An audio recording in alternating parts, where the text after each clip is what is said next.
Barakatah Yahweh, Barakatah Yahweh Shah. All praises to Yahweh, Ba'ashem Yahweh Shah, Ba'ashem Rekakadash. Yahweh be the name of the Heavenly Father.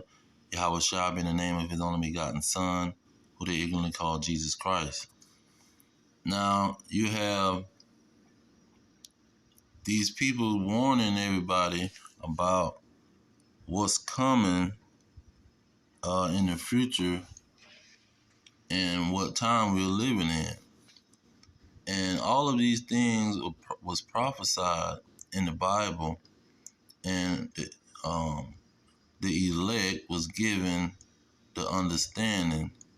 The elect was given the spirit to be able to understand these mysteries and secrets that the Most High put in the scriptures.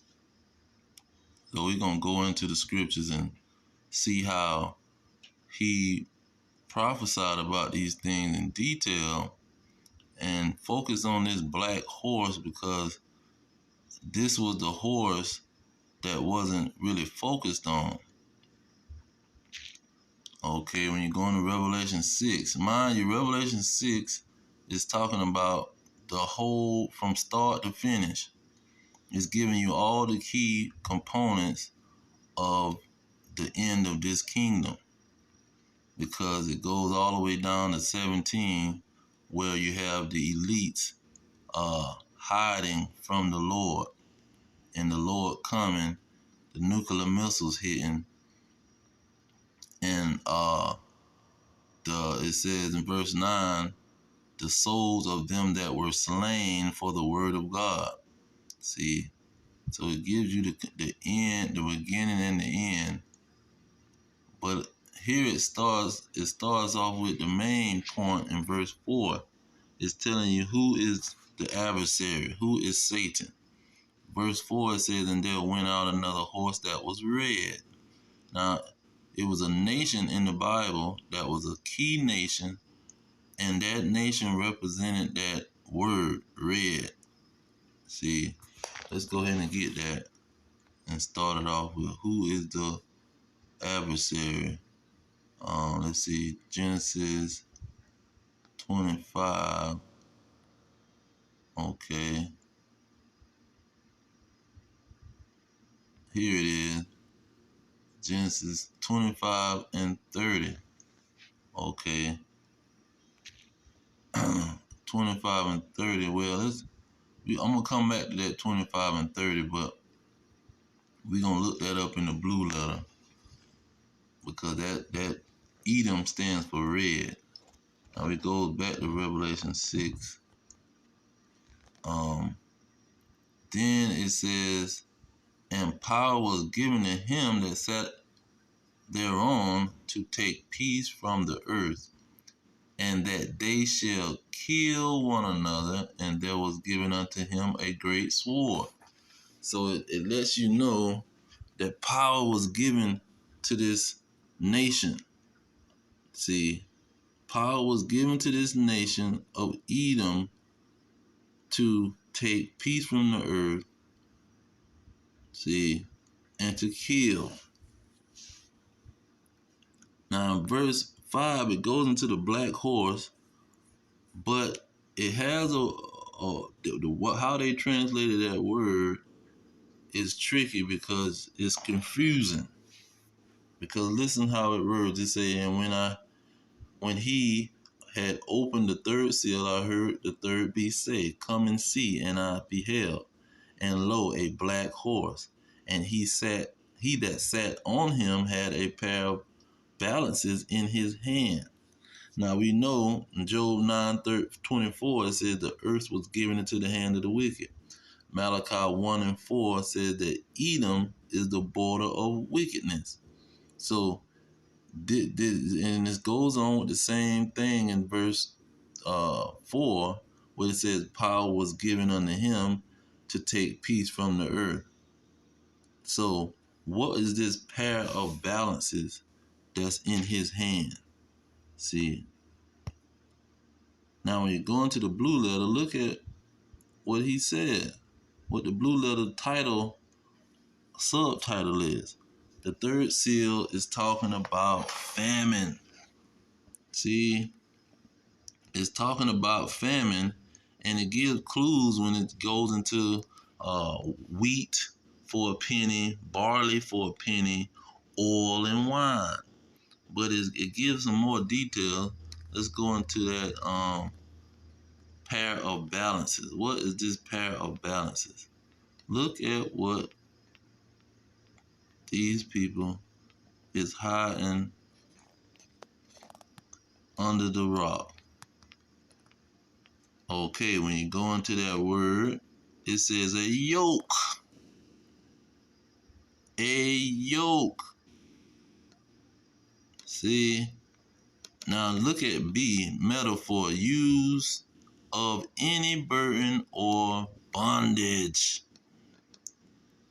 as that of slavery,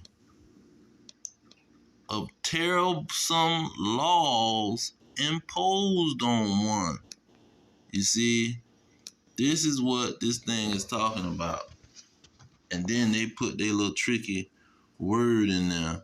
But this thing was talking about a yoke. See, it's going to be slavery going on. And the slavery is going to be dealing with is what's going to pop off the food situation.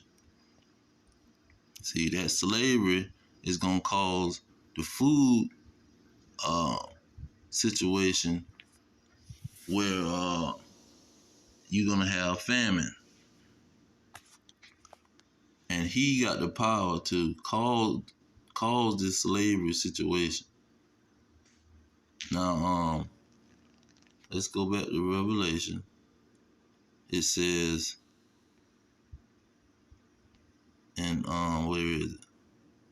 Verse 8, it says, and I looked, and behold, a pale horse, and his name that sat on him was Death, and hell followed with him, and power was given unto them over the fourth part of the earth, to kill with the sword, and with hunger, and with death, and with the beasts of the field of the earth. Now these horses, this red horse, the black horse, and the pale horse, is talking about the nation of Edom. And power is given to the nation. Let's keep saying power was given. Let's go ahead and get Job. Job was living in the land of the Edomites, and he talked about these Edomites in Job 9:24. It says, the earth is given into the hand of the wicked. He covered the faces of the judges thereof. If not, where and who is he? If the earth was not given to the so-called white man, who else was it given to? Somebody find out who was the earth given to if it wasn't given to the so-called white man. See, because it's obvious it was given to the white man. And Jehovah wickedness to tell you that the so-called Anglo-Saxon is ruling the world with America and Britain. See, these people will tell you that America is Babylon the Great. They're writing books about it. It's an older lady that wrote a book about the pale horse was the so-called white man. Now, when you go into back into Revelations, it says that power was given to him over the fourth part of the earth, that's America, to kill with the sword. See, and with hunger. So that's the famine right there. See, and the famine was coming with the black horse. So the black horse is talking about slavery and famine. Now, what is going on with the slavery part, the bondage? You see, because it says, and I saw the black horse, and he that sat on him had a pair of balances in his hand. He had the power to enslave people. See, and if they don't cooperate, he can kill them with the sword. He can kill them with hunger, meaning he gonna have the power over buying food and selling food. That's why in verse 6, look at what it said. it says a measure of wheat for a penny, and the measure of barley for a penny. See, this he can set the measurements, he set the price, he set the guidelines on how you gonna buy and how you gonna sell, and how he gonna do that with a slavery device. And that's what Revelation 13 is talking about. See, what it says in verse 17. It says that no man might buy or sell. See, no man might buy or sell. Then look at 15. It says that he caused that as many that would not worship the beast should be killed. So this the black horse, which is gonna be when these Edomites bring in their money system, where you have to use their money system to buy food.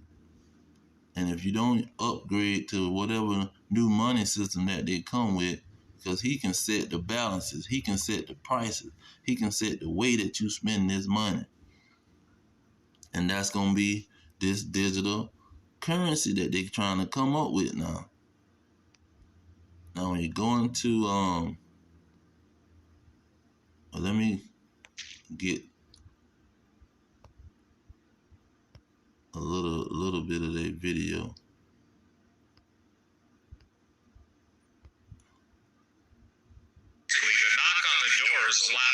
The last knock you will hear. So I think it's critical that you understand this is not playing games. This is a kill grid. In essence, and even like on gun owners, what they have is they have a lattice, they have a grid, and they assign different gun seizing troops based on the density of gun owners that are on record with all the different federal agencies. So we're really facing pretty much a massive takedown and mass murder of human beings that makes Hitler, Stalin, all of them pale in comparison. And thanks to Fauci, Dr. Faustus, and his gain-of-function research, I don't even have words to articulate how deadly, and I think Dr. Boyle would agree with us, that this next bio release. Yeah, so I'm going to leave it there. You see these Edomites is preparing for what's going to happen. Or they trying to prepare, but there's nothing that they can do to stop Bible prophecy. The prophecies is going to be fulfilled, and the elect is going to be identified, because they're going to be the target due to, according to Revelations 12 and 17. See, they're going to be the target. And 2nd Ezra 16. These elect is going to be the target. That's why they starting this kill zone anyway, because they know they got a short period of time, and their only hope is trying to get rid of the nation of Israel. When you go into Matthew 24, it talks about the elect